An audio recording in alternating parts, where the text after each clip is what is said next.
Hello student, मैं mister Santosh Kumar Tiwari पुनः आपके सामने डीएलएड फर्स्ट सेमेस्टर की क्लास लेकर उपस्थित हूँ। और आज का आपका कंपलसरी फर्स्ट पेपर बाल विकास। पिछले टॉपिक में मैंने आपको बताया कि बाल्यावस्था काल क्या है, बाल्यावस्था काल किसे कहते हैं, उसकी परिभाषा मैंने दी थी आपको, और बाल्यावस्था काल की विशेषताओं के बारे में आपको बताया था। तो उसी क्रम में आगे बढ़ते हैं और आज का जो टॉपिक है वह है किशोरावस्था यानी एडोलसेंस। एडोलसेंस यानी किशोरावस्था क्या है। तो जो किशोरावस्था की आयु होती है वह 12 से 18 वर्ष होती है। यानी किशोरावर्ष की जो आयु होती है 12 से 18 वर्ष की होती है। किशोरावस्था यानी एडोलसेंस। एडोलसेंस आया कहां से? तो एडोलसेंस जो शब्द है वो लैटिन भाषा के एडोलेसियर से बना है। एडोलेसियर से बना है, जिसका तात्पर्य होता है परिपक्वता की ओर बढ़ना, यानी परिपक्वता की ओर बढ़ना। यानी जो किशोरावस्था होता है एक तरह से परिपक्वता की ओर बढ़ने की एज है। यानी बालक के अंदर कहीं ना कहीं पूर्णतया स्थायित्व आने का समय है किशोरावस्था। क्योंकि किशोरावस्था के अंतर्गत बालक अपने जीवन काल को बाल्यावस्था के अंत से आरंभ करता है और प्रौढ़ावस्था की प्रारंभ तक ले जाता है, जिसको हम कहते हैं किशोरावस्था यानी परिपक्वता की ओर बढ़ना। अब किशोरावस्था की जो आयु 12 से 18 वर्ष निर्धारित की गई है,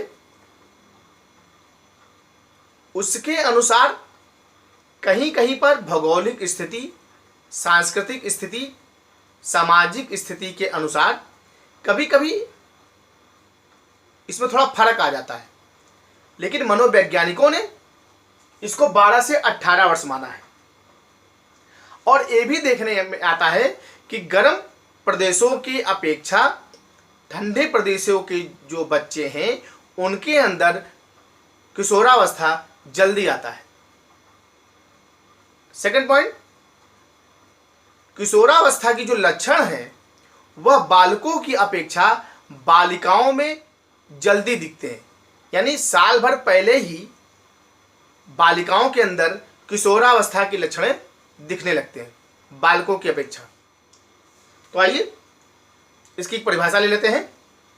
परिभाषा है किशोरावस्था का काल तूफान तथा संयम की अवस्था है।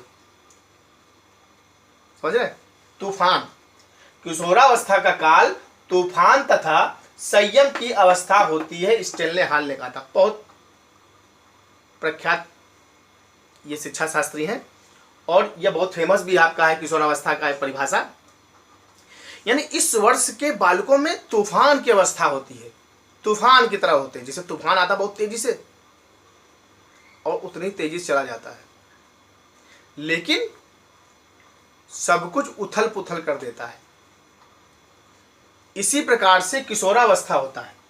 किशोरावस्था में भी बालक के जीवन में बहुत से उथल पुथल अवस्थाएं आती हैं।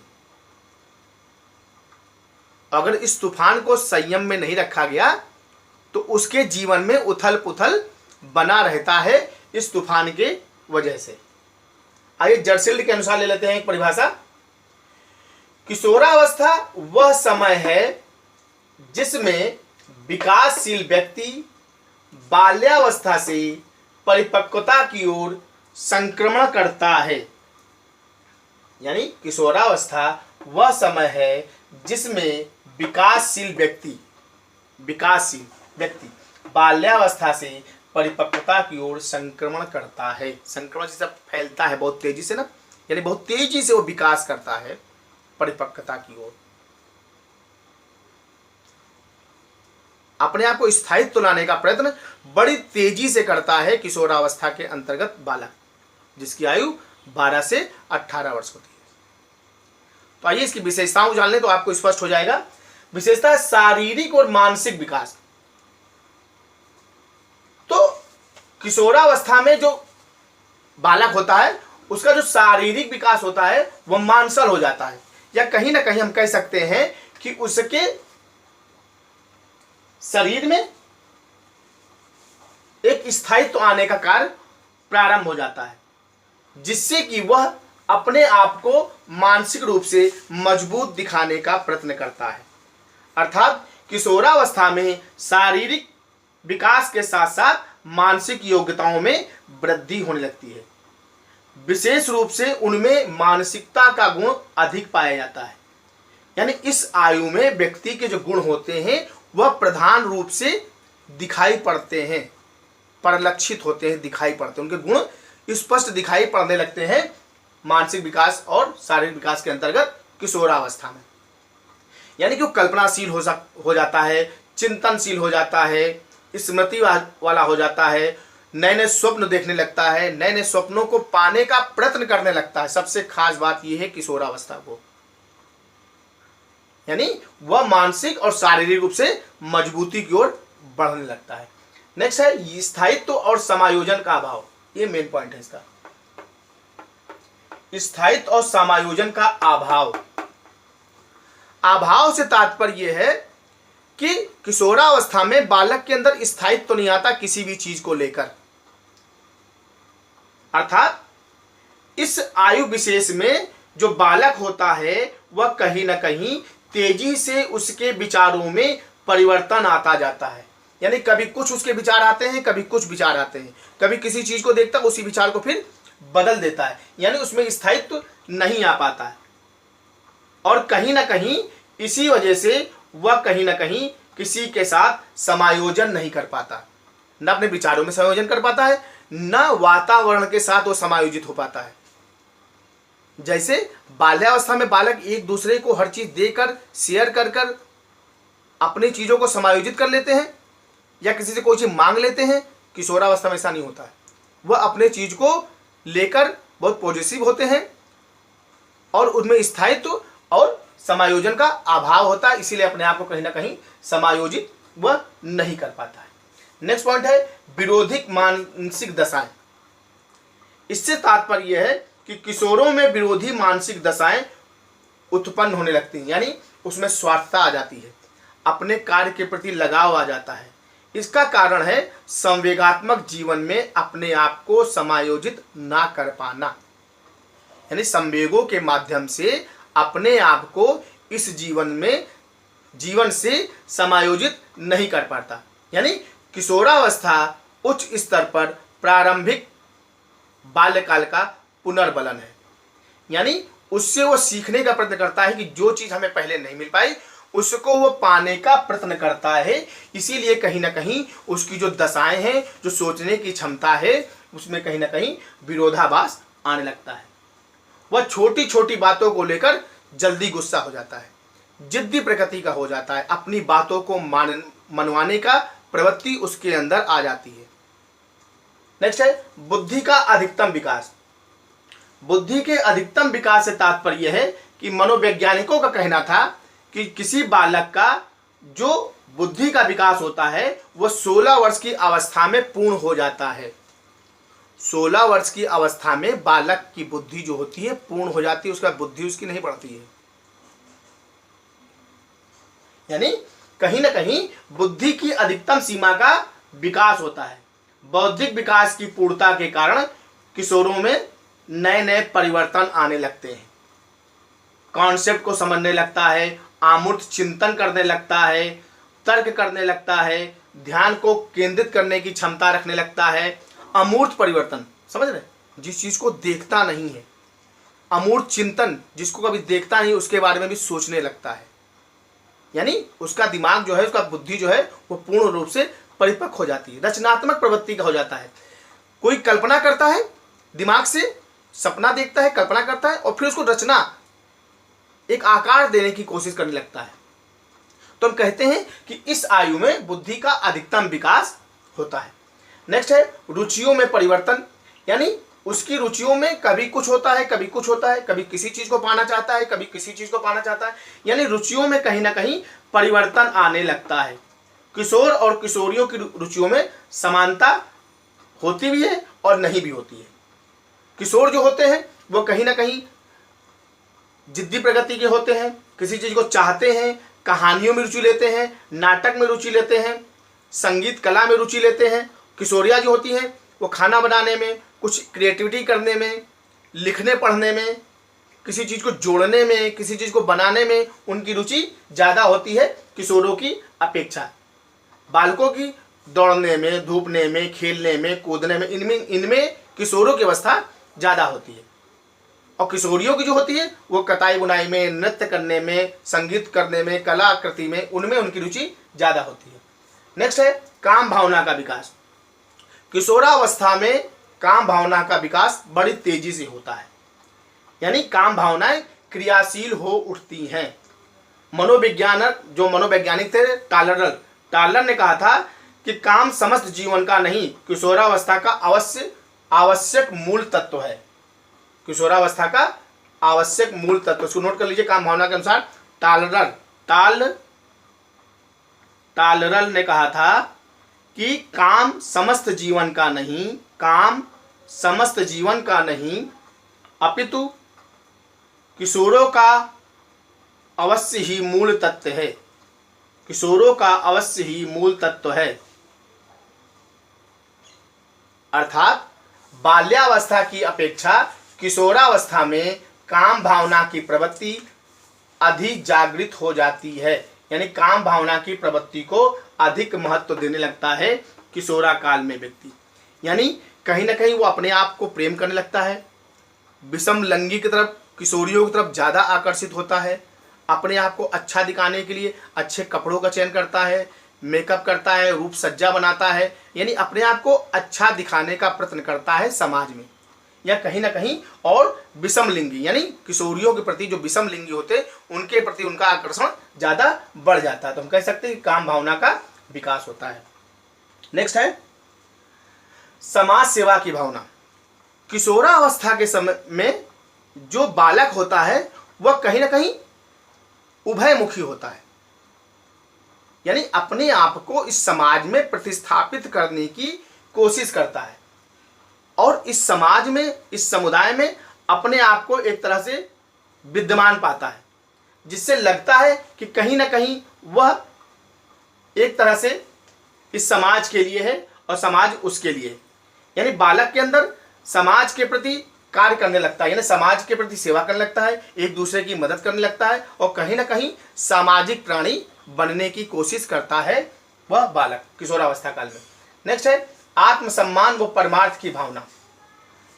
तो इस काल में किशोरावस्था में बालक आत्मसम्मान की रक्षा के लिए अपने कार्यों को खुद करने लगता है, यानी वह सोचता है कि लोग हमको भी सम्मान दें, किसी कार्य के प्रति उसकी रुचि को बढ़ाएं, उसकी योग्यताओं को आकलन करें, यानी आत्मसम्मान की भावना किशोरों में अत्यधिक बढ़ जाती है और साथ में परमार्थ की भावना भी जागृत हो जाती है, यानी उसका जो संवेग होता है वह कहीं ना कहीं समाज के कल्याण के लिए होता है, समाज में कल्याणकारी कार्य करने लगता है, वह ऐसी संस्था से जुड़ने का कार्य करता है जिससे कि समाज का भला कर सके, यानी समाज के लिए हम कुछ काम कर सकें और सामाजिक रूप से जो भी क्रियाएं होती हैं उनमें वो पार्टिसिपेट करने लगता है।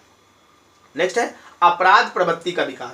तो किशोरावस्था में ही अपराध प्रवृत्ति का विकास होता है। अगर यदि किशोरों को ठीक से शिक्षित ना किया जाए, ठीक प्रकार से अनुशासित ना किया जाए, तो उनके अंदर निराशा, असफलता मिलने के कारण और उपेक्षा होने के कारण उसमें अपराध की प्रवृत्ति आ जाती है।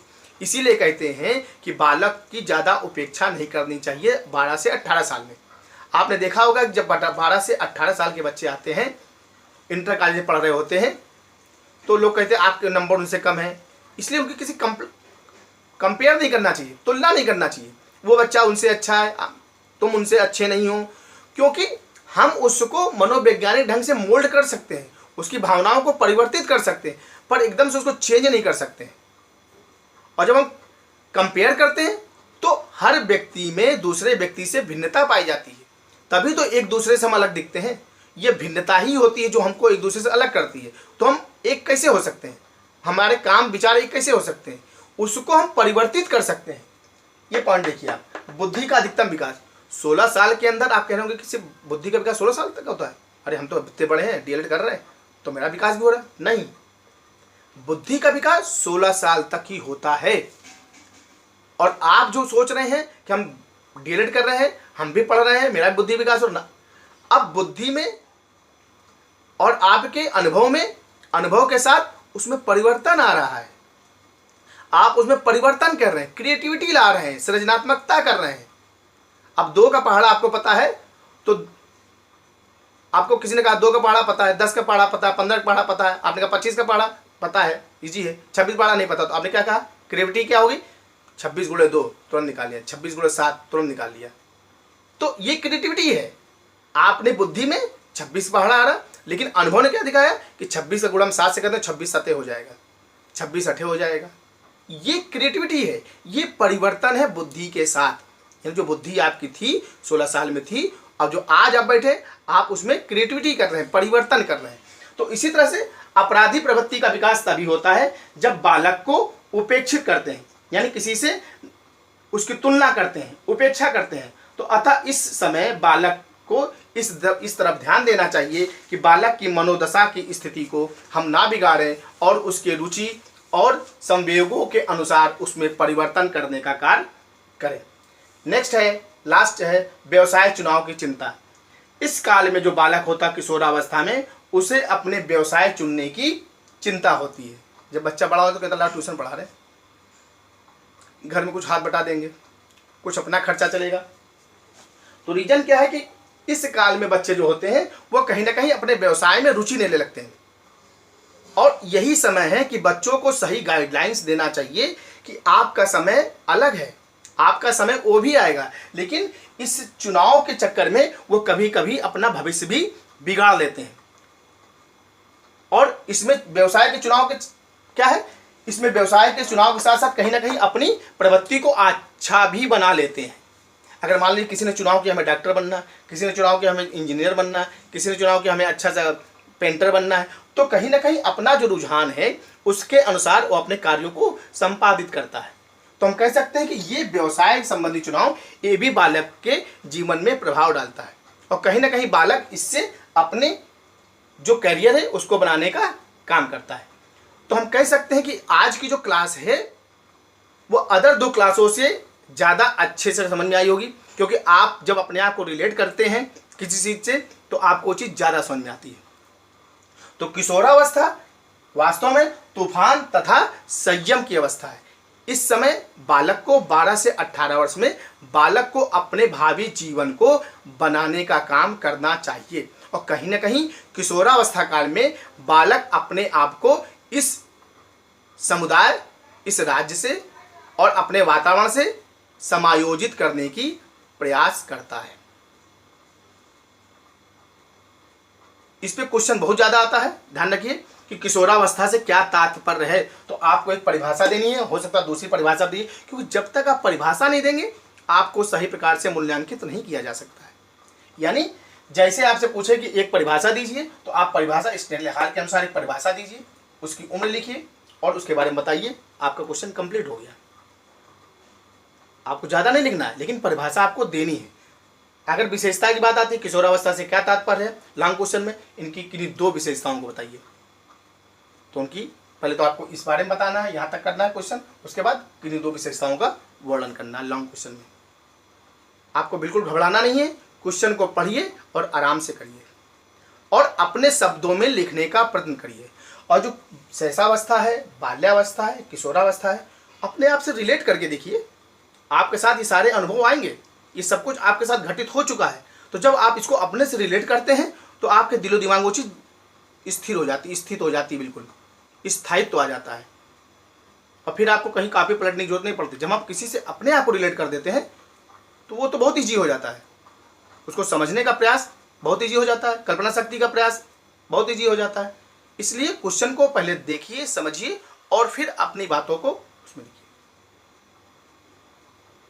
Thank you.